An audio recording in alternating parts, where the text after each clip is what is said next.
लद्दाख में एलएसी पर टेंशन बहुत हाई है और इस पीछे एक मैप के जरिए हम आपको समझाने की कोशिश करते हैं कि क्या एक्चुअल पोजीशन है। सबसे पहले आपको समझिए ये फिंगर एरिया है और आपको एक एक एरिया समझाते हैं। फिंगर 1, फिंगर 2, फिंगर 3, फिंगर 4 और यहाँ पर आप देखिए आईटीबीपी कैंप है। फिंगर 4 पर इस वक्त भारतीय सेना आप देखिए कि जो 29-30 अगस्त को जिस तरह से झड़प हुई थी उसके बाद से डोमिनेट कर रही है। इंडियन पोस्ट है सितंबर 2020 में, आप ये देखिए इसी पोस्ट पर सितंबर 2020 में ये पोस्ट बना था और यहाँ से तकरीबन 6000 मीटर की ऊंचाई तक, यहाँ से 6000 मीटर की गहराई पे नीचे यानी चाइनीज़ पोस्ट मौजूद है। और चाइनीज़ पोस्ट में क्या क्या गतिविधियां हो रही है, भारत एक एक चीज़ की जानकारी ले रहा है। सबसे खास बात कि 29 और 30 अगस्त की रात को जो ब्लैक टॉप पर भारत ने कब्जा किया, ब्लैक टॉप पर जो भारत ने कब्जा किया उसकी वजह से क्या हुआ कि भारत को एक बहुत बड़ा एडवांटेज मिला है और भारत चीन को अपनी शर्तों पर झुकाने में कामयाब रहा।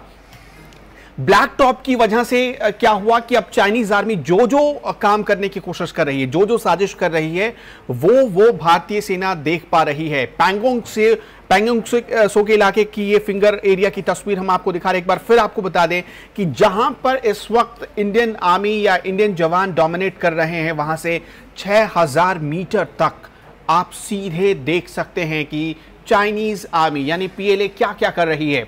अभी हाल में एक रिपोर्ट आई, सिर्फ 24 घंटे पहले की एक रिपोर्ट है और उस रिपोर्ट के मुताबिक तकरीबन 50,000 पीएलए के जवान इस वक्त एलएसी पर तैनात है और वो लगातार भारत के खिलाफ साजिश कर रहे हैं। लेकिन मॉस्को में जो भारत के विदेश मंत्री और चीन के विदेश मंत्री मिले तो इसी जगह पर जो टेंशन है उसे कम करने के लिए 5 समझौते हुए, 5 अहम बिंदुओं पर बात हुई और आपने देखा कि एक दोनों की तरफ से, दोनों देशों की तरफ से, दोनों विदेश मंत्रियों की तरफ से एक सकारात्मक रुख दिखाया गया। लेकिन अब जो ये मैप सामने आया है, इस मैप के बाद साफ साफ पता चलता है कि कैसे भारतीय सेना, भारतीय जवान इस वक्त चीन को पीछे धकेल रहे हैं।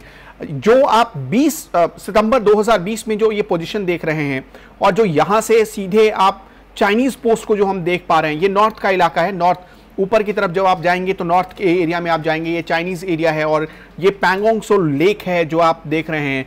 फिंगर 4 तक इस वक्त भारत के कब्जे हैं और फिंगर 4 से आगे भी, फिंगर 4 से आगे फिंगर 5 के बीच भारतीय सेना पहुंच चुकी। पहले फिंगर 8 तक पेट्रोलिंग होती थी और अब जो है फिंगर 4 तक। जो ब्लैक टॉप का एरिया है, ये एरिया है वो कुछ दिनों पहले तक जो चाइनीज आर्मी थी यानी पीएलए डोमिनेट करती थी, लेकिन 29-30 की रात जो भारतीय जाबाजों ने जो करामत किया, जो एक हैरत अंगेज कारनामा किया है, उसकी वजह से अब ये इंडियन पोस्ट बन चुकी है और भारत एक मजबूत स्थिति में दिखता हुआ नजर आ रहा है। एक और आपको मैप दिखाते हैं हम और उससे समझिए कि किस तरह स्थिति बनती जा रही है और कैसे अब सीधे जो चीन ऑक्युपाइड एरिया है, जो चाइना के कंट्रोल में एरिया, जो भारत का हिस्सा चला गया है, एलएसी का जो इलाका है, वहां पर अब प्रेशर बढ़ रहा है, चीन के लिए प्रेशर बढ़ रहा है। और इस प्रेशर के बढ़ने की वजह से क्या है कि अक्साई चीन का जो इलाका है, जिसे बार बार आपने सुना होगा कि अक्साई चीन के इलाके में या अक्साई चीन हमारा होना चाहिए, जो एक दबाव बढ़ा है, वो दबाव साफ नजर आ रहा है। और इसकी वजह से जो चाइनीज कंट्रोल एरिया है वहां पर अब जो है चीन ने अपनी गतिविधि बढ़ाई है, ताकि उसको लग रहा है कि ये हमारी कमजोर एरिया है और हम वहां पर अगर भारत से पिछड़े तो पूरी जंग में पिछड़ जाएंगे।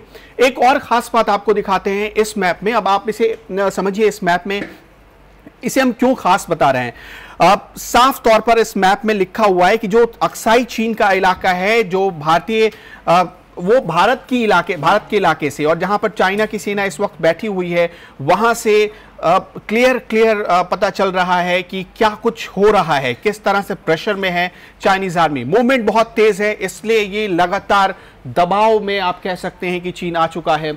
और कल जब विदेश मंत्रियों की बैठक हुई उसमें भी 2 टूक मैसेज पहुंचा है जयशंकर की तरफ से कि सुधर जाओ वरना हमें आता है सुधारने।